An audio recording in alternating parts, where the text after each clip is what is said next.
Encuentran en la pantalla la composición accionaria de Atenas SAS. Bien, Atenas SAS tiene tres accionistas en realidad, o tres grupos de accionistas.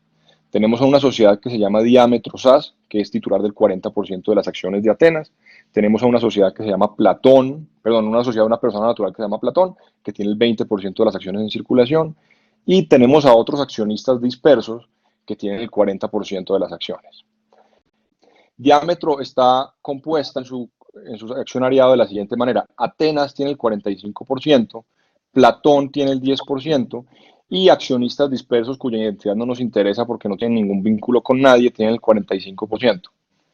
Entonces les hago la misma pregunta. ¿Atenas tiene un accionista controlante? Vean la gran complejidad. Diámetro es accionista de Atenas y Atenas es accionista de Diámetro. Ahí está la circularidad. La composición la tengo diagramada ahí en la pantalla.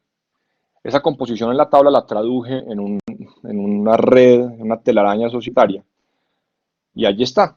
La composición accionaria de Atenas es la siguiente. Hay un 40% de accionistas dispersos minoritarios. Platón tiene el 20% y Diámetro tiene el 40%.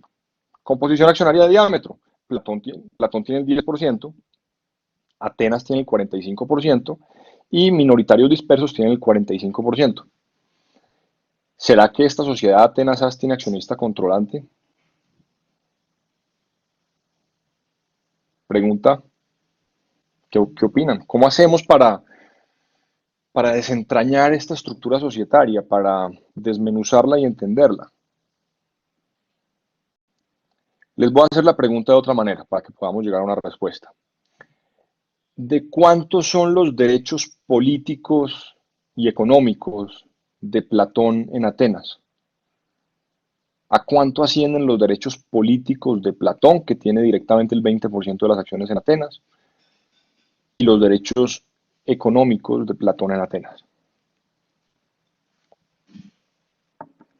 Los derechos económicos tienen dos vertientes que hablamos al comienzo de la clase. Una es la participación en los flujos de caja. ¿Cuál es la otra vertiente de los derechos económicos? Ya vimos que la repartición de flujos de caja aquí no nos sirve porque cada flujo de caja que vaya a una compañía después va a volver a la primera en un círculo sin fin. ¿Cuál es el otro derecho económico que tiene un accionista en una compañía? Uno de los derechos económicos de los accionistas es participar pro rata en los activos de la sociedad una vez la sociedad se liquida. Entonces, supongamos por un momento que vamos a liquidar a Diámetro. ¿Bien? Esto es un supuesto. Entonces vamos a ver si damos a Diámetro los activos cómo se reparten. ¿Qué activos hacen parte del fondo social de Diámetro? No conocemos el balance general, pero a partir de la información que les he dado hasta ahora, sí sabemos que Diámetro tiene por lo menos un activo. En las arcas de Diámetro hay un activo que son el 40% de las acciones en Atenas.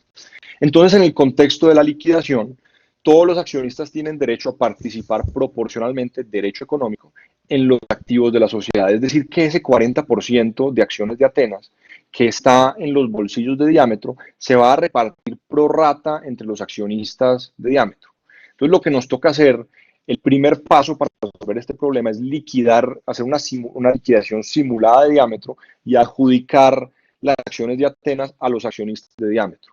Entonces vamos a coger ese 40% de acciones y lo vamos a distribuir. De ese 40%, 4% le corresponden a Platón. Entonces yo tengo que Platón tiene el 10% de Diámetro, es decir, que a Platón le corresponde el 10% de los activos de Diámetro en el contexto de la liquidación. Es decir, que si liquidamos Diámetro, el 10% de las 40 acciones van para Platón. Es decir, Platón queda con el 40%, el 4% de acciones adicionales de Diámetro. Luego vamos a repartir el 18% a los otros accionistas. Misma operación, multiplicamos las 40 acciones, 45% y concluimos que a los accionistas dispersos le corresponde el 18% de las acciones de Atenas. Último paso, Atenas también recibe acciones propias. Entonces Atenas recibe el 18%. En este punto podemos ya dar por disuelta Diámetro, repartiendo los activos sociales. Bien. Primer paso, liquidar adjudicar acciones. Segundo paso indispensable, omitir las acciones que readquiere Atenas. Vean que Atenas ahora es propietaria de sus propias acciones.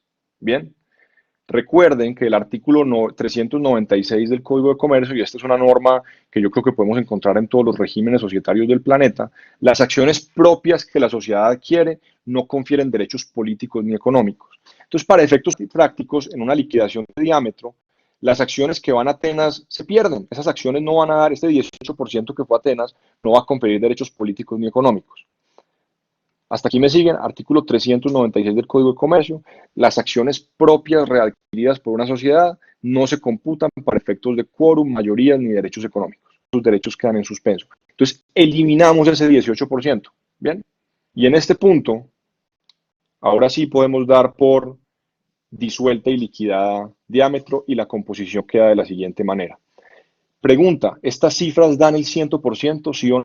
No, no puede dar el 100% porque acabamos de eliminar el 18% de Atenas, es decir que el nuevo total de acciones que dan votos y el concepto técnico de las acciones que dan votos y que no pertenecen a la sociedad son acciones en circulación. Las acciones en circulación son las acciones suscritas que no han sido readquiridas por la propia sociedad. Entonces tenemos en circulación el 82% de las acciones de Atenas, si las cifras no me fallan. Entonces nos toca hacer una regla de 3. Platón tiene 24 acciones de un total de 82 acciones en circulación. Eso equivale al 29.3%. Los otros accionistas tienen 58 acciones de un total de 82. Eso con una regla de 3, 90.7%. Ahora sí, si sumamos, nos da el 100%. Respuesta. Platón tiene derechos políticos 60%. Les voy a dejar esa cifra en el aire para que la próxima clase me digan por qué tiene el 60%. Y derechos económicos, que fue lo que acabamos de calcular, el 29.3%. Les voy a volver a dejar el esquema en la pantalla. Tómenle un pantallazo y para la próxima clase vuelvan a hacer el ejercicio para ver si llegan a la misma cifra, que es alrededor del 29% de los derechos económicos, y calculen los derechos políticos. ¿Cómo diablos llegamos a la respuesta de que Platón tiene derechos políticos por 60%? Bien, la próxima clase vamos a volver sobre ese ejemplo y vamos a discutirlo. ¿Preguntas hasta acá? ¿Alguien tiene dudas?